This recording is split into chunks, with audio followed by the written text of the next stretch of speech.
welcome everybody to our presentation tonight, Conversation Across Difficult Divides. I want to welcome Jody Fissler, who is from Braver Angels. I think she's the co-chair of the Eastern Virginia chapter of Braver Angels. And for those of you who don't know, this is a nonprofit organization whose mission is, and maybe I got this right, trying to depolarize things through dialogue. And I think that's basically what they're up to. Before I introduce our speaker, I would like to ask Judy Thomas, a deacon from Copel Parish, to lead us in a short prayer. Creator God, we give you thanks for this opportunity to come together. Help us to keep open ears, open hearts, and open minds, that we might hear your word spoken through each person present. Help us to learn skills that we might dialogue with our brothers and sisters who think differently than we do. You call us this week to follow in your way.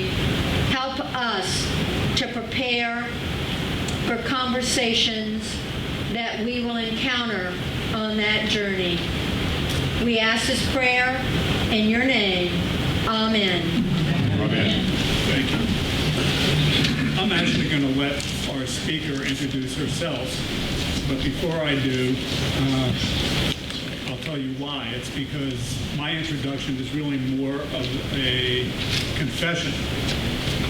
It wasn't my idea to engage our speaker tonight.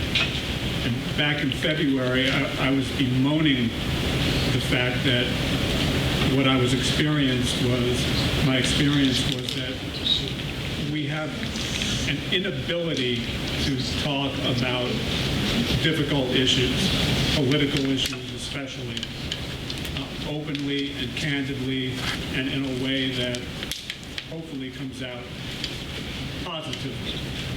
And I was bemoaning this, and I got an email from Cal Day with an article by Rachel Wahl.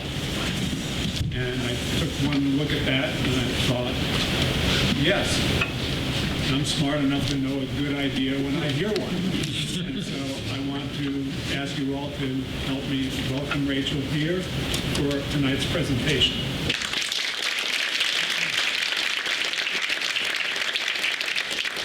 Thank you so much. Can you all hear me if I speak like this? All right. If you stop, did someone say no? If you stop being able to hear me, just let me know and I'll speak louder. But I also want to extend a sincere thanks to all of you for being here this evening, and also to Bill Kirby. When I received his email, I was really moved by the sincerity and the depth and the thoughtfulness that he had put into not only crafting the email, but also the way in which he's thinking about the community of his church and the surrounding communities. And it moved me to want to come here and want to speak with all of you because of the clear depth of thoughtfulness that was already present. So thank you for that invitation, and thank you all for being here. So I am a professor at the School of Education and Human Development at the University of Virginia. How is the sound for you all right now? Can you hear okay? All right. If you feel like I'm shouting at you, I can also throttle back a little bit. So too loud, just right. All right, you can level set like this if you feel like you need more volume or less volume. Just kind of let me know, give me a signal. And for the past decade, I've been studying conversations across different kinds of divides. So, hi, welcome. So I've been at the University of Virginia since 2014, and I began these studies in the early 2015. So for most of the time that I've been in Virginia, I've been observing different kinds of conversations, and then interviewing the people who participate in the weeks following, and then whenever I can in the years following, to understand what matters in these conversations for people and with what significance. So what I'm going to do today is share a little bit about this research and the takeaway points for conversation, and then we'll do a little bit of a practice of talking to each other. Now, often when I observe these conversations, they're intentionally bringing together people who already know they're going to disagree, such as Braver Angels does, intentionally bringing together people with different political beliefs. So clearly that's not the design tonight, but nonetheless, it's a way to practice having conversations about divides, and perhaps will also be a conversation at different moments across divides, depending on the topics that happen to come up. So there's a lot of argument in our country, not only about the questions about how to live and how to be a society, but also about whether and how we should interact with people across those divides. And what I really wanted to understand is what actually happens when people try. What is helpful, what is not as helpful, and why? And so I've been doing studies on college campuses, between police and community members, as well as in Charlottesville, Virginia, following the Unite the Right rally. And I'm going to focus today on the college campuses because I think that even though college students are a particular kind of person because they're young and they're in this kind of strange environment of a university, they're more, I think, like everyday people interacting with each other than some of these other situations. So I observed many of these sessions over years, and as I said, conducted interviews with these students in the weeks following and the years following their dialogue.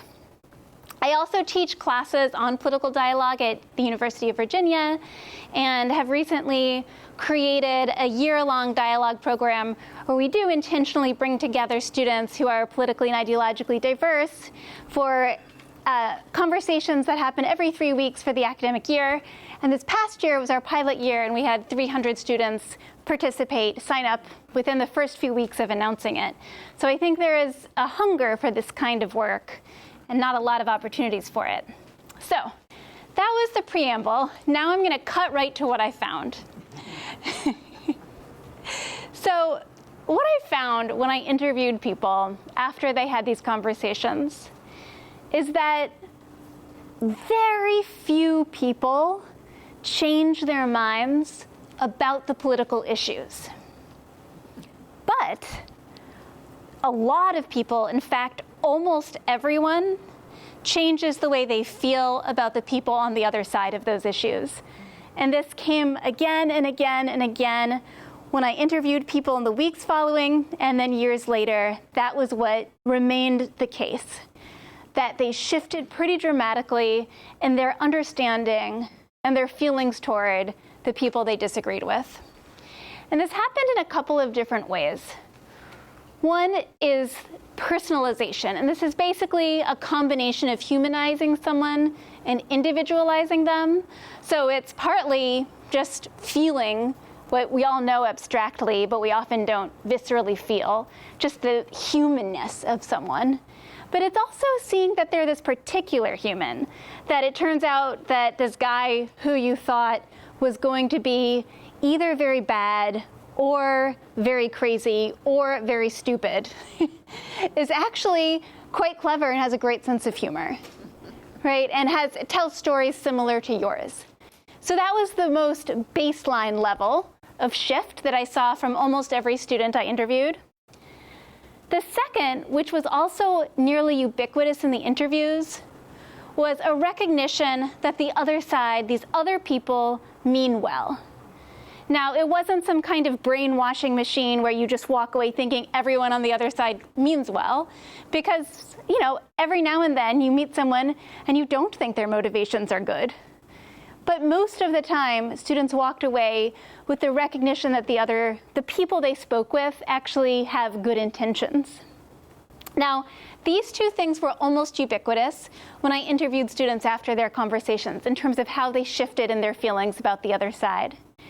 The third was harder, was less common, but was the most robust. And that was recognition not only that this is a person, not only do they have good intentions, but that there is some validity to the ethics they draw on, even though you haven't been persuaded to adopt it as your own. And that was harder. It was more rare, but it did happen.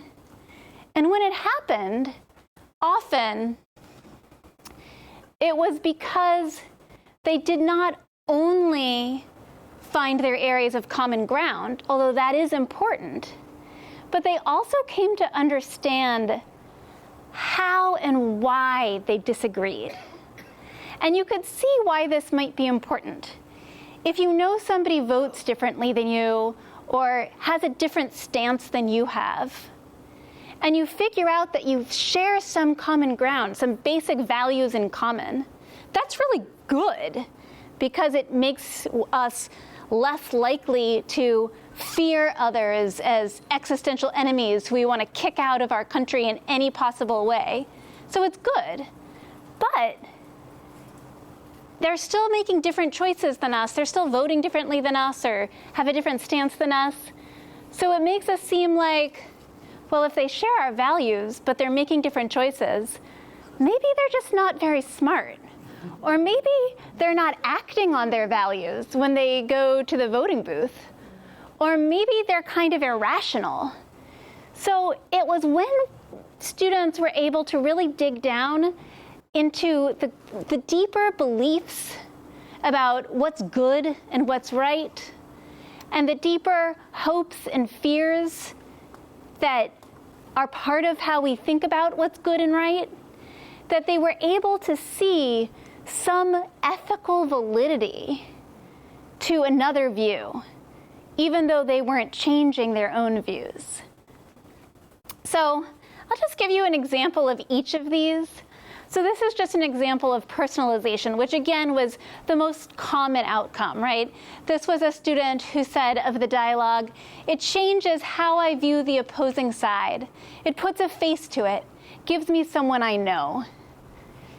I hope I'm not driving you crazy there with the camera with my moving around. I'm just hoping that people can hear me in different sides of the room at different moments at least. And the next is an example of recognizing that the people you're speaking with have good intentions, even though he's not really recognizing the validity of the ethics, right? So this is a student who, after the dialogue in our interview, said, "At times, when I read the 3 people in my news feed that are super pro-Trump, I'm livid. I'm so mad at these people. What I really liked about this dialogue is I sat with these 4 innocent kids, and I realized they certainly weren't monsters. They certainly didn't deserve to be called fascists or assholes or idiots or Nazis or whatever. I do think that empathy is huge. I find myself defending the other side a little bit differently. Like now when I'm in my real world, I said, look, regardless of what we think about the immigration ban, we have to acknowledge that there are single-issue voters. And for these people, if they legitimately think that Hillary was a baby killer, this was his first interview after the 2016 election.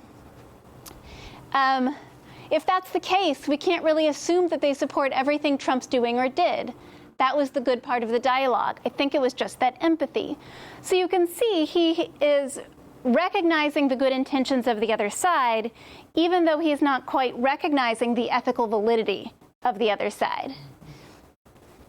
Now, an example of being able to recognize that there are some valid ethics on the other side, even though you're not adopting them for yourself, is this student who I interviewed. And he says, I asked him who he learned the most from at the dialogue he attended. And he said, probably the girl I mentioned, who responded with the reasons why she voted for Clinton and why she was with the party she was with. I learned a lot from her. I'm a little ashamed to realize that my presuppositions were that liberals are supporting their ideas from a position of hate or social control. Obviously, I'm sure there's people at all levels who maybe do think that way. But on the ground, I would imagine there's more people than I expected who are thinking positively and really have high ideals and aspirations.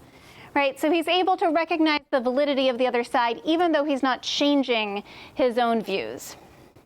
Now, when I followed up with these students 3 years later, I wanted to know what had stayed with them, and did it matter, and if so, how? And I saw two things. One, I saw that people often didn't remember what they had talked about, but they usually remembered who they spoke with and how they felt about them. So some of the students said things like, I don't remember, I think maybe we were talking about refugees or something like that. But I remember I was talking to this guy, and he was a liberal from this college, and he was really funny and thoughtful and asked really good questions. So people remembered the feeling of surprise and relief that they liked and felt respected by the people they were talking with. And that was the shift, the realization of human decency and connection. And that was what people remembered. The second thing I saw was that learning continued after the dialogue ended, depending on what happened next in students' lives. So a conversation in itself isn't going to shift what people think of political issues. But it can plant seeds of self-reflection that then students go on to continue to ask themselves about in the rest of their lives, and sometimes end up having powerful life experiences that then change their views. And then the dialogue in retrospect was a first moment in which they had opened up these questions that they then came back to because of a powerful life experience. So the dialogue, essentially, the conversations that we have with people can plant seeds. And as you'll see in a moment, when people feel like they're being asked questions out of curiosity and respect, they allow themselves to drop their defenses and ask themselves the question. They're unlikely to have a different answer that day, but they may keep asking themselves that question and have a different answer a year later, depending on what happens next in their life. It plants a seed of asking themselves a question. The other thing that I saw, relatedly, is that some students deepened in their learning over time as they continued to think about the conversation. So for example, this was the student who a moment ago said, well, I sat with these kids, I realized they're not evil, essentially. They mean well. But he clearly didn't have a deep respect for their ethics, right? When I interviewed him 3 years later, he essentially says, I realized that if I was walking in with their core beliefs, I would make the same choice they made. That if I had their beliefs, if I believed, essentially what he's saying is, if I believed that abortion is murder, then I would vote the way they voted. That that's a legitimate moral choice, given a set of foundational beliefs about the world. And he told me he'd continue to think about that. He had, over the years, continued to think about this conversation at various moments, and had shifted from thinking, well, they're nice people, they're well-intentioned, but not the best choice, to thinking, actually, given that principal belief, their choice is coherent, right? I can respect it. So sometimes the learning deepens over time as people continue to reflect. Now, people always want to know, do people ever change their minds? Like, do they vote differently after these conversations? And the answer is usually not. And I think this is actually a good thing, because we don't have to be afraid that people are going to get brainwashed, that people are easily manipulated, right? People go in with deeply held beliefs and they leave with deeply held beliefs, and I think that's good, right? But there were a small number of students who 3 years later had a different set of political views. And they saw the dialogue as being part of that change, a very small number of students. The way it happened for them is not because they were argued out of their beliefs. It's because what they heard in the dialogue made them think, oh, those already are my values. That's actually an articulation of what I already believe. And this is actually the way reasoning really works, according to some philosophers, such as the Catholic philosopher Charles Taylor. He says, the task of reasoning is not to disprove some radically opposed first premise. Like, we're not trying to convince someone that killing people is no problem, but rather to show how any policy is unconscionable on premises which both sides already accept and cannot help but accept. So the idea is that when we're persuading someone, we're not trying to convince them that they're wrong. We're trying to convince them that on the values they already hold, this is a better expression of those values, right? We're inviting them to see the values they already hold as better expressed through this alternative, right? And this is what I saw in the students who changed in their political views. So when I followed up with this student 3 years later, I asked her, did the conversation change anything for you?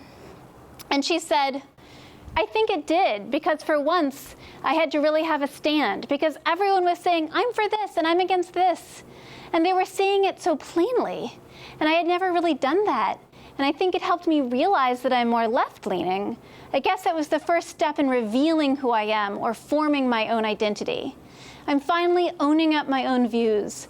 Some people are like, where is this coming from? But I feel like it's always been in my mind. I just didn't have the words for it, and now I finally do. So it wasn't for her a shift. It was a recognition. Now, what prompts any kind of shift for these students was being asked questions, as I said a moment ago, that students feel are open and curious and respectful, so that they don't need to defend themselves, and they're able to ask themselves the question. And eventually, some of the students end up living into a different answer depending on what happens next in their life. So, for example, I asked this student if she had thought about the dialogue since they happened 3 years earlier. And she said, yeah, I've been thinking about that one the most because I remember the conversations we had at my table and how that was really the first time someone directly questioned me. Like, why are you going to vote the way you are if you say you believe this or if you say you believe that? And it wasn't an attacking question. It was just, I was kind of taken aback because I had to really think about my answer and think, yeah, why am I voting the way I am? And getting to ask the same questions of, okay, well, why do you believe in this? And why do you agree with that? Getting to directly ask questions of someone who's voting in a different way, and at the end of the night, being able to say thank you, and not, well, your opinion's wrong, so I'm just not going to listen. And then she said, I do think about that conversation specifically a lot, and just that question of, if you believe this, why are you voting the way you are? Even though that's a very general question, thinking, okay, if I believe in rights for those seeking asylum, why am I going to vote either way for Biden or for Trump? Now, one worry about these conversations is that they'll actually weaken political commitments because everything will just end up feeling gray, like, well, you're right and you're right, and it's just impossible to make strong judgments. So, I'm just gonna sit it out, right? And that would probably be a bad outcome if people end up feeling like everything's too gray and complicated. But I was relieved to find that it really didn't happen. That if anything, people's commitments become clearer to them. As they are asked to explain themselves, they become clearer to themselves, and more deeply committed to what they believe. So it actually did not weaken their commitments, but had the opposite effect generally. Another common worry about these conversations is that people who are already marginalized in society at large might end up having a more difficult time, might not end up really being heard or feel exploited. And there was no overall group of people that you could easily predict by something like race or religion or ethnicity that clearly had a more difficult experience, with the exception of students for whom there was a specific right or set of rights in jeopardy. Students whose rights were very specifically in jeopardy from a policy position or a platform of the other side found these conversations very difficult and alienating because they were caught between this feeling of recognition and connection with the people they were speaking to, while at the same time knowing that they had voted in a way that made them literally less safe or unwelcome. And so students would say things like, they cared about me, but they don't care about me. They cared about me in the room, but the way they voted means they don't care about me. And so it was a very disconcerting experience for students. For example, in interviews I did in 2017, shortly after President Trump in his first term had announced the Muslim ban on immigration, a student whose family had immigrated to the United States from a Muslim-majority country said it's tough because they made the dialogue into games, and she was talking about the icebreakers in the beginning. And she said it allowed for a lot of giggling and trying to have fun when it was a very serious issue for some people in the room. This was hard because there were all of these other emotions of, this is affecting me already. And so I think it's important to realize that when the political situation feels especially threatening in specific ways to the person that we're talking with, it's much more difficult to separate the personal from the political and what's happening between people. So I want to be able to move toward us all getting to talk to each other rather than me talking at you. So I'm just going to talk a little bit about what I think are the implications for the conversations we have in our lives, and then we'll have a chance to practice some of these kinds of conversations with each other. So there's a saying that I've heard often that goes something like, people will remember how you make them feel. And I've found that to be very true in my research. People really remembered how their conversation partner made them feel, and that deeply shaped the extent to which and how they were willing to listen and over time consider what they heard. So it's helpful to remember when we're talking to people we disagree with that at least in the short term, we're more likely to change their mind about us than about the issue at hand. That we are more likely to change their mind about how respectful and curious and thoughtful the other side is than about how you vote on this issue. And that although it's extremely tempting to engage in fact wars, to try to convince them of the information that you feel strongly about, people need a reason to listen, right? And the reason that they will listen, typically, is because they're listened to first. And so it takes a lot of listening to somebody in order for them to eventually be willing to listen in return. And there's a lot of reciprocal listening that ends up happening when people are able to do it first. As I've said, I think a couple of times, because it was so striking to me when I interviewed students later, it was really questions that felt sincere, that allowed students to ask themselves questions. That when somebody said, so tell me why you did vote that way, and how do you feel about, and what do you think about, and why do you think, and it felt like a real question, not like a sneak attack. That's when students thought, why do I? And then not that day and not that week, but over months and months, sometimes came up with answers that surprised them over time. And as I... Yeah, sure. These are some examples. So, examples of ways to get at respectful, sincere questions that help you to understand people's stories and how they form their views are: what worries you about? What do you hope for? What do you think about? Why do you think?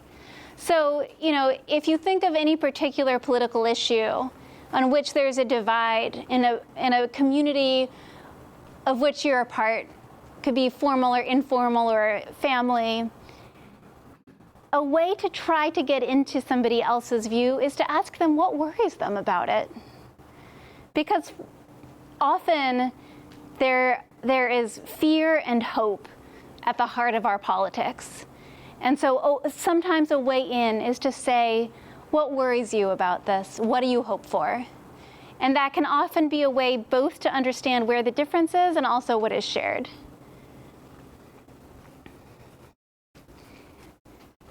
Question? Yeah. Would you call those empathetic prompts? Yeah, I think that's a great word. Start a conversation. That's a great description. Yeah, absolutely. Absolutely. And it also invites us into what I think are often the real reasons for our views. Often when people enter into a conversation about politics, they feel like they need to present themselves as having all the facts and present their view as the most impenetrably rational. And so nobody can admit to any kind of uncertainty. But that's not really how our views form, right? It invites more depth into how our views actually form, which is this combination of life experiences and our parents' and our grandparents' stories, and how those have formed what we hope for and what we fear and what we think is good and what threatens that good. And in inviting those stories can do more, I think, for understanding the validity of the way other people are participating in our democracy.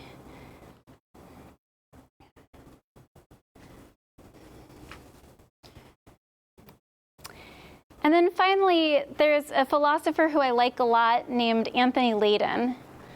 And he suggests that we offer reasons as invitations.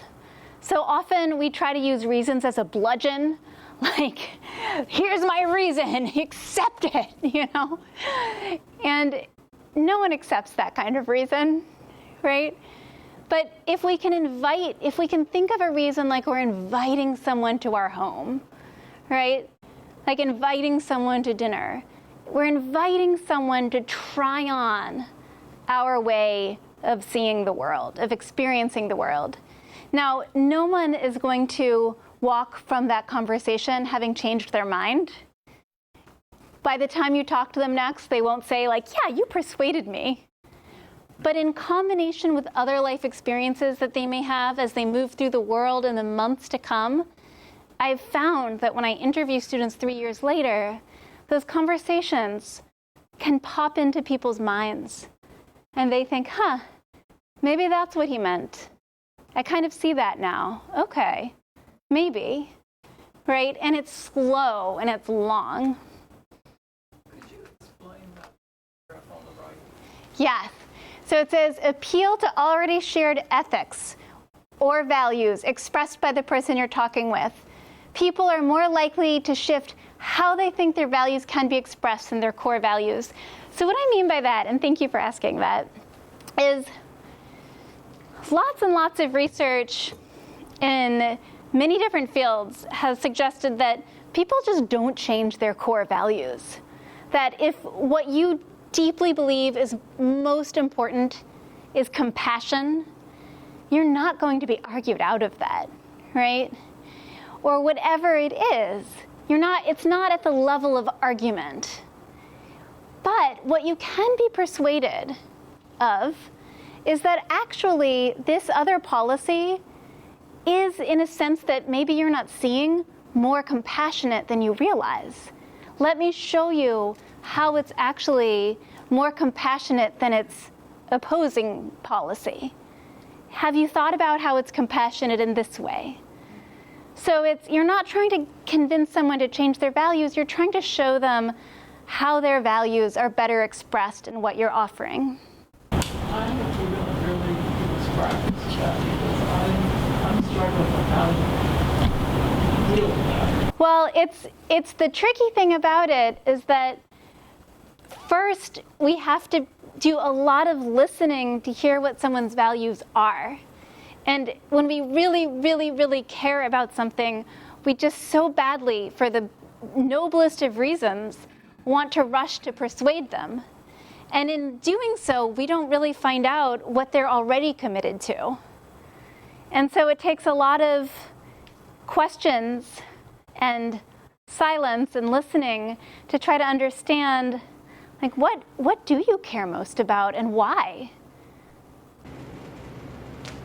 Have you got some suggestions on how to open the conversation in a way that you can both find something you agree upon first that is not threatening? Yeah, that's a great question. So I think,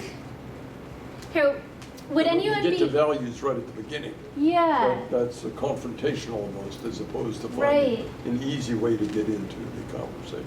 Would you or would anyone be willing to give me an example of a conversation you might find yourself in about a topic that's hard to talk about? Well, I think you brought up some good examples of And it can be hypothetical. misinformation, but if they start with that. Somehow I started talking about the weather and climate change with somebody who said, well, it's all because the last president was seeding the clouds, intentionally manipulating the weather. And I didn't know what to say, so I just kind of didn't pursue that. I mean, I wasn't really in I wasn't sure how to engage. Maybe we could have both agreed that we're having the weather is getting more extreme, it seems. But sometimes I hear things, and I feel like all of these divergent opinions, I mean, it seems like there's separate realities based on, and algorithms and all the internet stuff and where people get their information. She truly believed that, and and I'm a scientist and I don't believe that. And it all started with alternative facts. I didn't get into the fact wars because I thought, well, this isn't going to go anywhere. But I said, I think I just did something, a blithe comment like, well, yeah, it's really terrible what we're going through right now. I hope the weather breaks. Hot day. Yeah, that's about, that's, I thought, I don't have the time right now either. I was working at a volunteer job and she was a customer. And anyway, whatever. It didn't.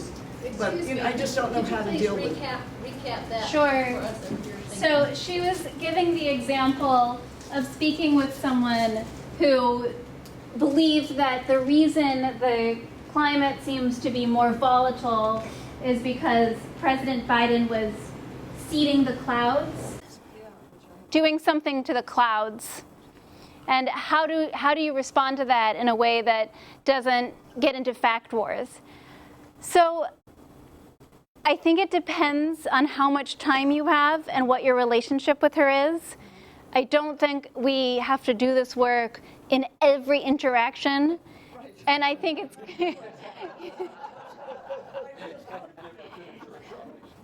and I think it is fine to say, yeah, it's really hot. I think that's fine. I think keeping the peace is also a good aim. I think if it was somebody with whom you had the time to enter into something deeper and or somebody you care about, so maybe a family member or a neighbor with whom there might be extended conversations. What I think about in that kind of thing when we're talking about deep distrust of mainstream institutions, including scientific ones, is what is the deeper story of their alienation such that it makes visceral sense to them that that the central institutions of society are lying to them. And so what I would try to understand, if I were in a relationship in which it felt worthwhile, is to understand why do you feel so alienated? That distrust at that level feels like it makes sense, right?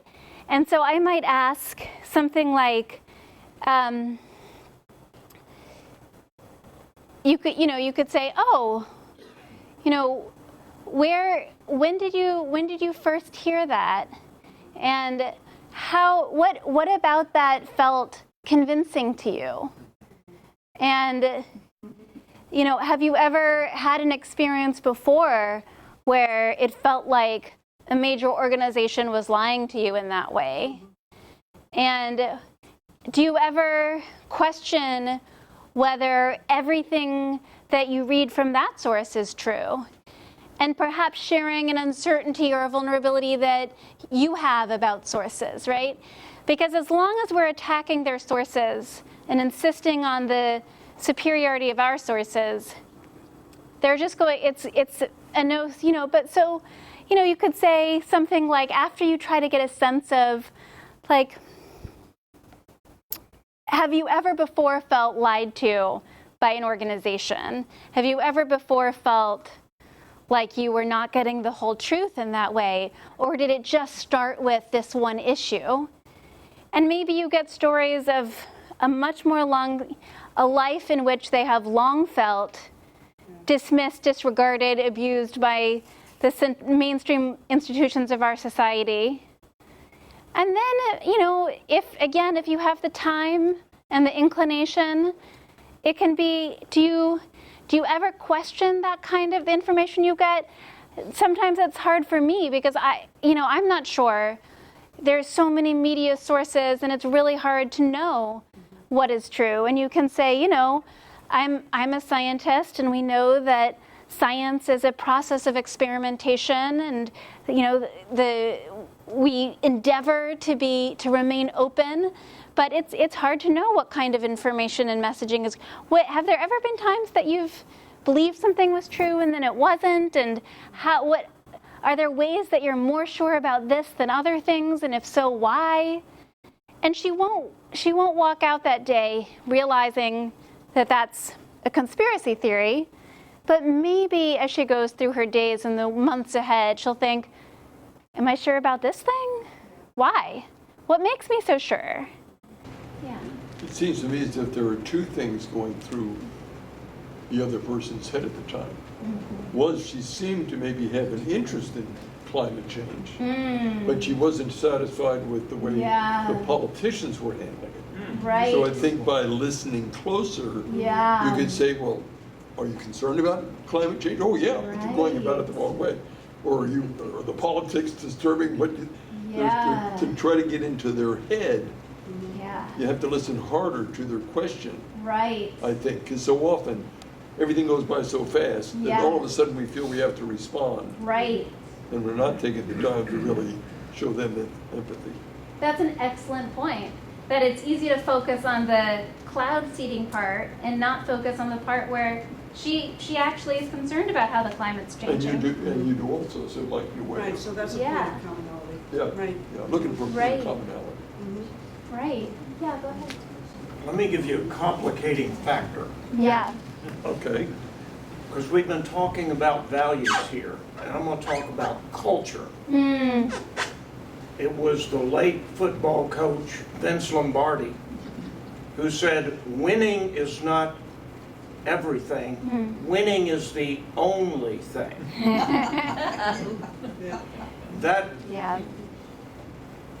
aspect of having winners and losers Yeah. and insisting on winning applies more and more as Yeah. I have aged. It's true. In sports, Yeah. in politics, in religion, Yep. and what have you.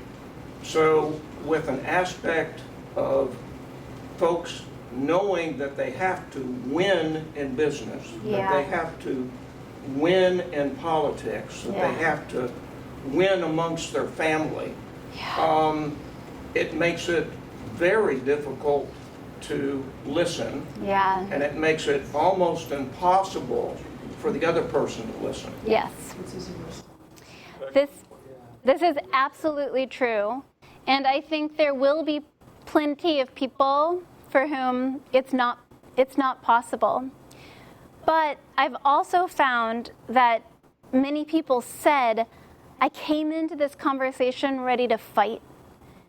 And when I got there and I realized that no one was attacking me, I was able to put it down. Like, I have this particular student in my mind who said, you know, I went in there thinking I was probably going to be the only Trump voter at my table, and I was gonna kill it. I was gonna win, even though I was probably going to be alone. And then the conversation started, and I realized no one's attacking me. I don't have to, and the quote was, I don't have to defend everything he's doing or did. I can admit that there are some things I'm uncertain about. But it was only after the other people at the table were, you know, following the moderator's instructions of asking respectful questions, admitting their own uncertainty, that he was able to do that. Now, probably not everyone will do that, even if one does it to them. But I think more people than we expect, when they sense that they're not expected to defend themselves or their policy or their candidate, especially if it's not for public consumption, like it's not on social media, it's not being broadcast to others, it's just between the people who are actually talking. More people than we expect, I think, are able to temporarily not try to win. But I agree that the culture as a whole is absolutely oriented in that way. Another question. Oh, sure. How would the word because help diffuse that situation? What do you mean by that? You know, make that statement to me that you just made about winning. I believe winning is not only everything, but how did you put it? The only thing. Well, I was quoting Vince Lombardi. Right. Let's say you said that to me. You know, And I I happen not to believe that. Right. And we used to make a priority on being good losers. Yeah. Yes. But now I don't see that same emphasis. You've got to win at all costs. And that if you're a loser, that's it. So, Yeah. you know, listening respectfully is a good thing.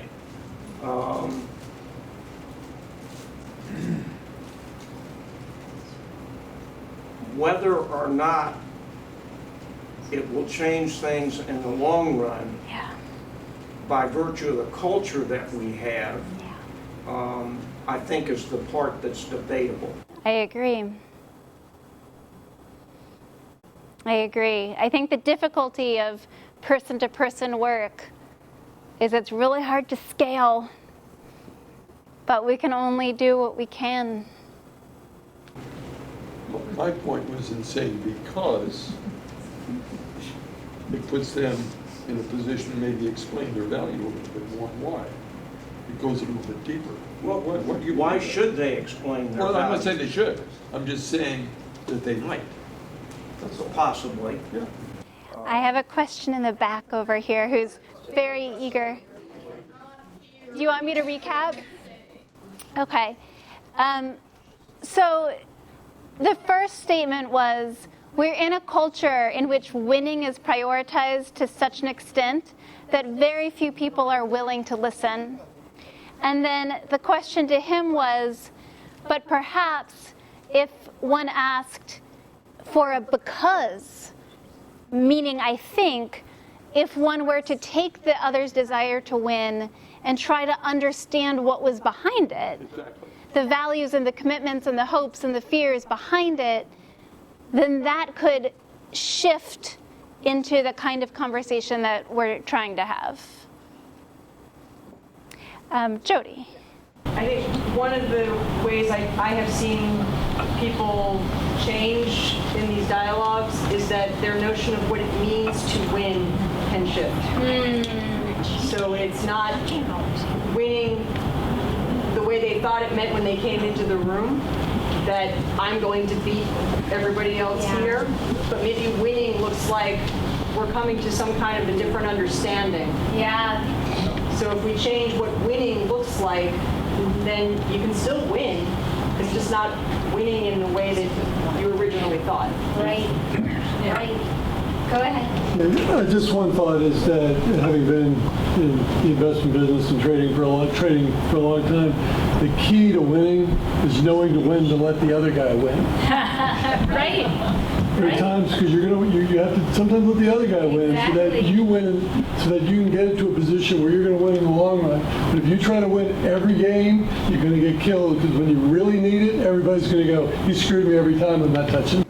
It's true that people who have been trained in persuasion are often the best listeners. In fact, when I studied all of these different dialogues at all of these different college campuses across different parts of the country, the students who were able to listen with the deepest receptivity and humility were those that had been trained as missionaries, because they had grown up knowing that if you want to win hearts and minds, you have to win hearts first. And so they came into these conversations with this deep capacity to listen before any persuasion. Yeah, go ahead. So just before we leave the whole winning thing, I wasn't sure how long we're going to stay here, so I'm going to go ahead and say it now because I think it applies. Yeah. For my wonderful father, before he died, probably 10, 15 years before he died, a couple of years ago at the age of 92. In some conversation my mother and I were having with him, he said, and he had worked in Christian ministry all his life, and I think we are kind of gathered here mutually out of some sense of God's love embodied in our own experiences.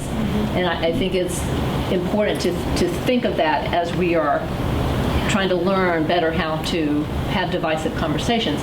He said, I have learned along the way that it's so often better to be loving than it is to be right. Yeah. And that, that was freeing. Yeah. And I've tried to, just keep that in my mind. And I think it behooves all of us if we are going to dwell within the transformative love of God. God is love. Love is God. That's our responsibility. And it's true in the sense that beyond just the students who were trained as missionaries, students who attended this particular evangelical Christian school called Cairn University, which is a school in New Jersey, had this incredible capacity to listen receptively to people they deeply disagreed with. And, I'd been observing dialogues and doing interviews for years when I observed these dialogues. They were in conversation with students from the University of Pennsylvania, most of whom had very different politics. And when I interviewed these students, these evangelical students, I was really trying to understand how they were able to have this capacity. And they said over and over and over again, I know I don't have to change anyone. My obligation is to show up with love, and God will do the rest. And because they had faith that they didn't need to be instrumental in that way, they were able to be radically receptive and attentive. And the students who spoke with them were really moved by the conversation because they hadn't expected that. Yes. One thing that may relate to all this that I wanted to ask you about is, maybe this is a version of identity politics, I'm not sure, but a friend of mine went to a group and where they were talking about how to relate to others, and they said, how about saying to a person, I'm a person who's a Republican? Not, I'm a Republican. How about saying to another, I'm a person who is a Democrat? Not, I'm a Democrat. Yeah. And I think part of the right, wrong, it's all got to be done stuff is we get locked into the only identity I have, or some people feel they have, is their political orientation. And that's not who we are. Absolutely. At several of the dialogue events that I observed, everyone did an exercise where they first had to write all of the different ways that they could be described. And so people wrote things like sister, mother, baker, dancer, Catholic, and then they would share that list with each other before the political conversation as a way to try to offset that. Another thing this gentleman described, however, was the difference in tone. Yes. That can make a very big difference. Yeah. Really? Tell me some more. Gail was saying, who just happens to be a Republican. Who just happens to be a Democrat. Right. Did you also have your hand up? No, I was trying to get your attention. Oh, you were helping that hand. Okay. Were there any other hands? I think this is a really wonderful conversation. We could try I have a couple of discussion prompts here. And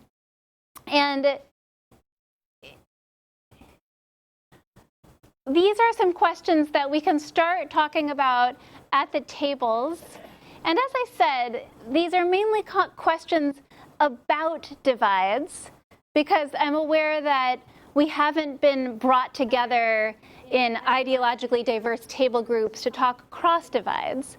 But it may be that in talking about divides, there's also an opportunity to use some of these strategies to talk across them, depending on who's at your table and what issues come up. So it may be a little bit of both.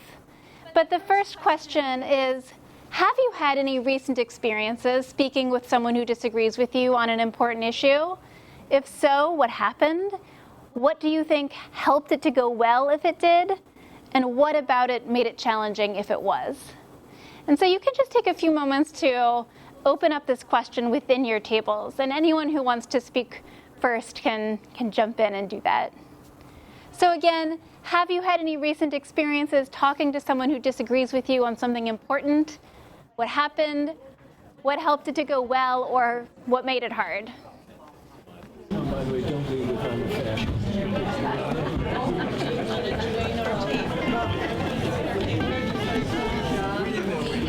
Come over here.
The next question is, if you think about any particular community that you're part of, it could be a church community, since we're here as part of this church community. It could also be your neighborhood or your family or some other community. Is there something in particular that is dividing it right now? And if so, what is it that's dividing it? And what seems to be driving that divide? So some examples are, is it perceptions of what's true? Life experiences, hopes and fears, values? What seems to be driving the divide? So is there a particular divide that's clear to you? And what is driving it? Now, please feel free to finish the conversation you were just having. I know I cut everyone off. And then when you're ready, this is the next question to move on to.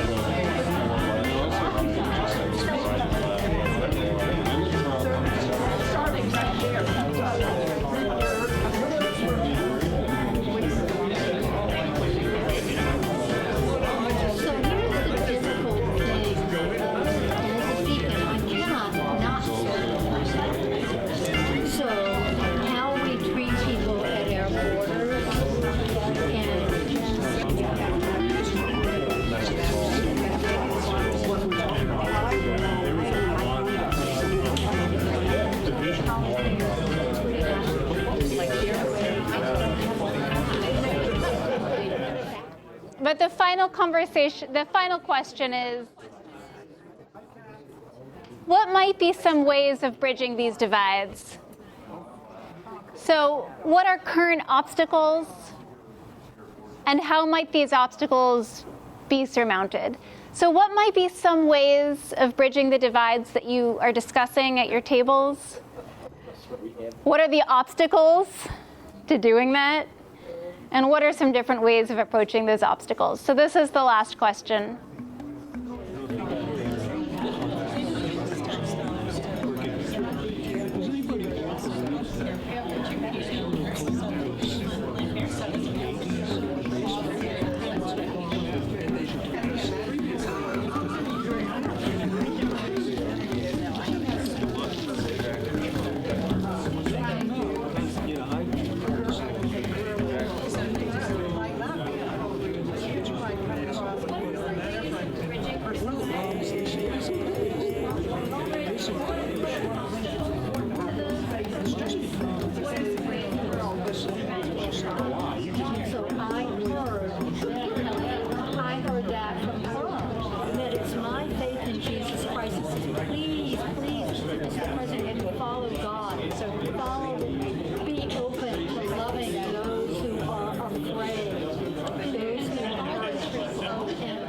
I would just love to hear what, if anything, you heard at your table that was especially provocative or meaningful or surprising or might stay with you. What surfaced at your tables about any of these topics?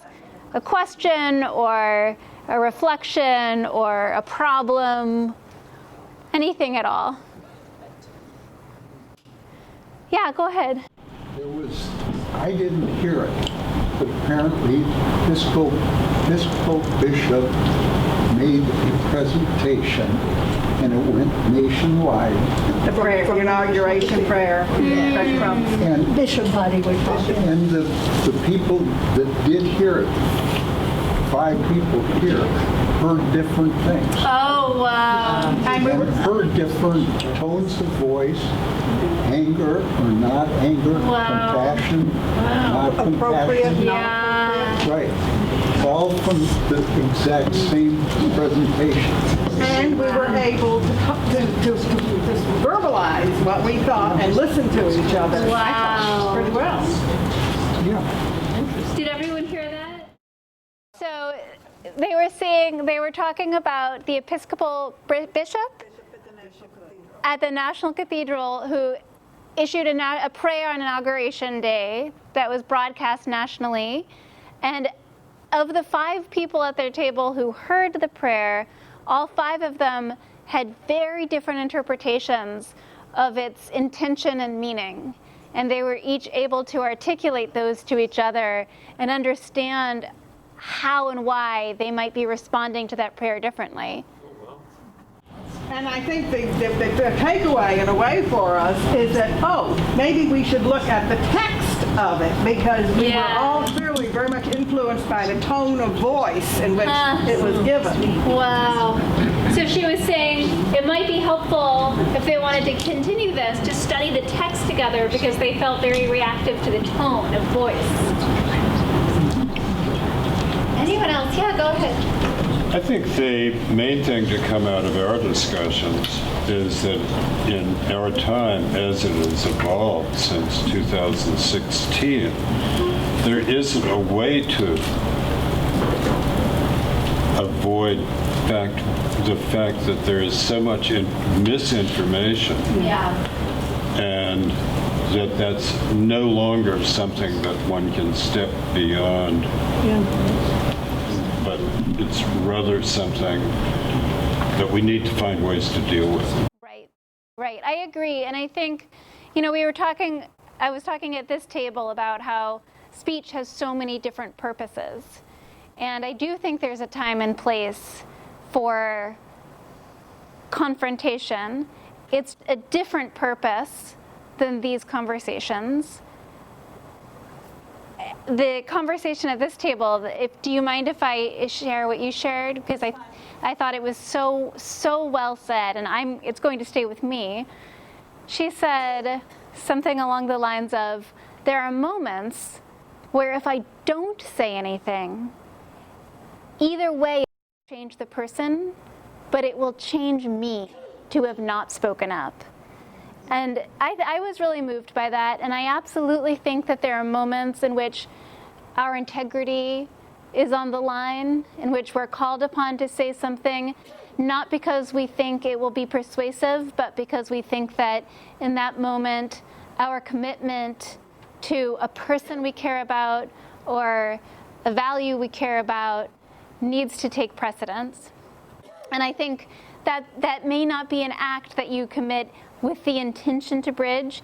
It may move the other person because of the integrity with which we say it.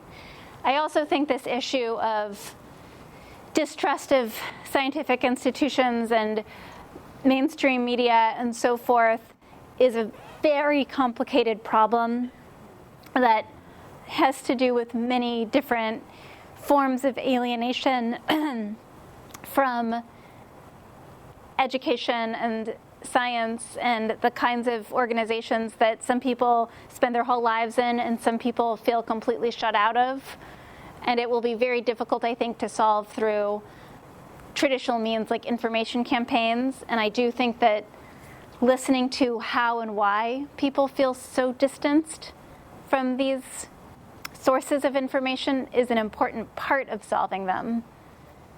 But won't in itself be a necessary but insufficient condition for solving that very complicated problem. Anyone else wanted to say anything?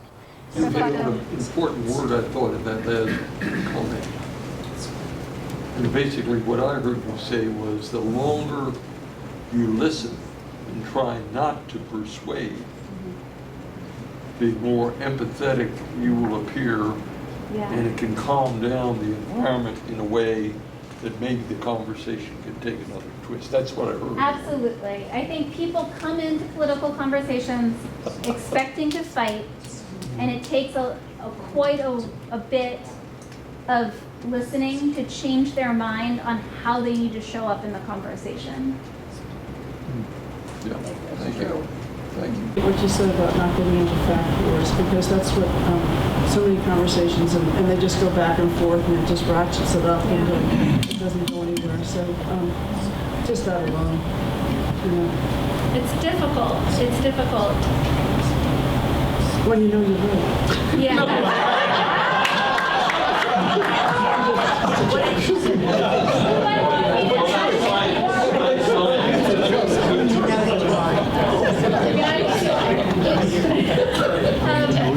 Yes, closing comments. I heard Jim say something earlier that I think the techniques you're talking about. Oh, yeah, throw me under the bus. The techniques you've talked about are especially important when you have a break with a family member. Yeah, that's right. That you can't leave it like that. That's right. And he made that point, which I thought was particularly useful in our context as not college students. That's right. I think you're right that there are many situations where simply keeping the peace is just fine.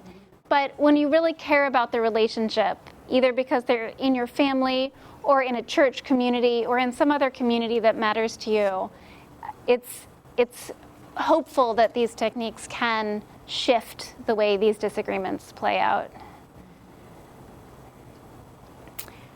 Thank you so much. What an amazing community you are. I feel really lucky to have been able to be a part of this conversation. You're all so deeply thoughtful. So this is a very lucky community to have this kind of level of depth as a part of a Thursday night. So you're all amazing. Thank you so much for being here tonight.